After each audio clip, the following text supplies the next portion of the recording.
Welcome to my channel! Learn with Teacher Ali!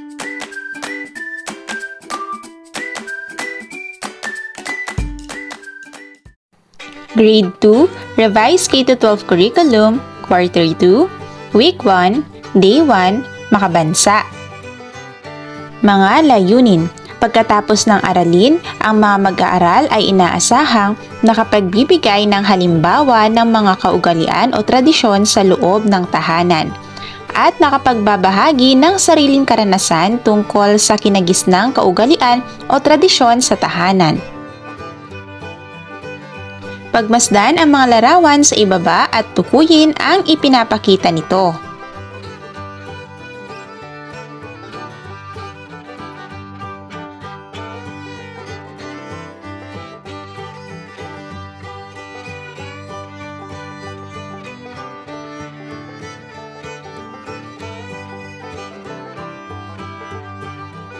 Ngayon mga bata, sagutin ang mga tanong. Una, alin sa mga sumusunod ang karaniwang ginagawa ng inyong pamilya? Pangalawa, kailan mo ito ginagawa?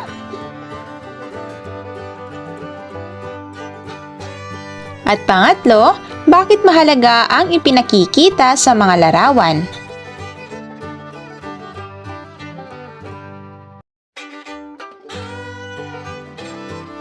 Ang layunin ng ating aralin ay nakapagbibigay ng halimbawa ng mga kaugalian o tradisyon sa loob ng tahanan at nakapagbabahagi ng sariling karanasan tungkol sa kinagisnang kaugalian o tradisyon sa tahanan. Basahin at unawain ang mga salita at ang kahulugan nito. Ang tradisyon ay anumang paniniwala o kaugalian o pamantayan ng asal na ipinapasa o patuloy na sinusunod ng mga henerasyon sa matagal na panahon. Tradisyon o kaugalian ay mga paniniwala o pag-uugali na ipinapasa ng isang pangkat ng tao o lipunan na may simbolikong kahulugan o espesyal na kahalagahan na may mga pinagmulan sa nakaraan. Ating talakayin ang mga kaugalian o tradisyon sa tahanan. Ngayon ay magbasa tayo. Handa na ba kayo?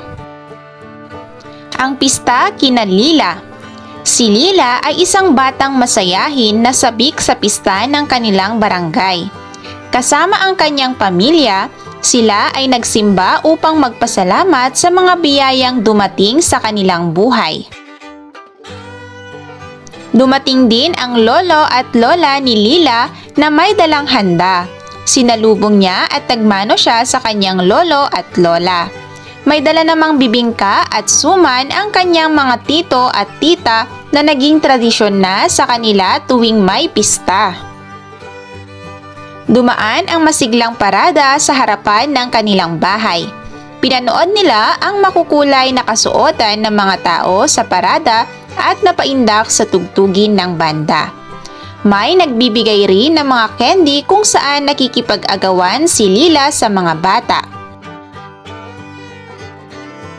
Natapos ang pista ng barangay. Masayang-masaya si Lila sapagkat ito ang kanyang hinihintay bawat taon. Hinihintay niya ulit ang susunod na pista at umaasang magiging masaya ulit ito. Mga bata, sagutin ang mga tanong. Una, sino ang tauhan sa kwento? Pangalawa, tungkol saan ang kwento ni Lila? Pangatlo, ano-ano ang nabanggit na tradisyon sa kwento ni Lila? Pang-apat, naranasan nyo rin ba ang ganitong tradisyon? At panglima, naging masaya rin ba kayo katulad ni Lila? At bakit?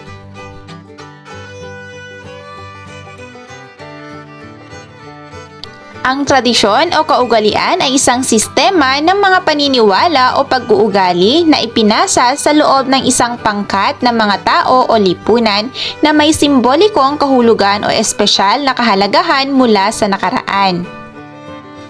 Mula sa mga kahulugan ng salitang kaugalian at tradisyon, magbigay ng mga halimbawa na nakikita o naoobserbahan ninyo sa inyong tahanan. Ngayon, ano ang napansin mong pagkakaiba sa kaugalian o tradisyong kinamulatan mo at sa kaugalian o tradisyong kinagisnan ng iyong kaklase?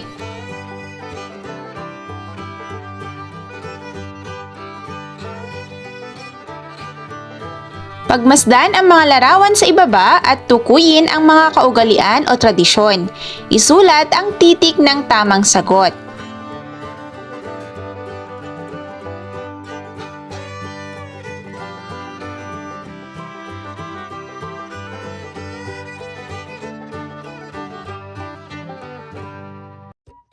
Thank you for watching!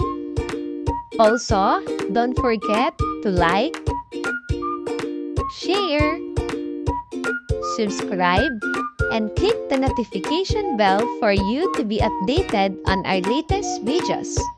See you on our next lesson. Goodbye!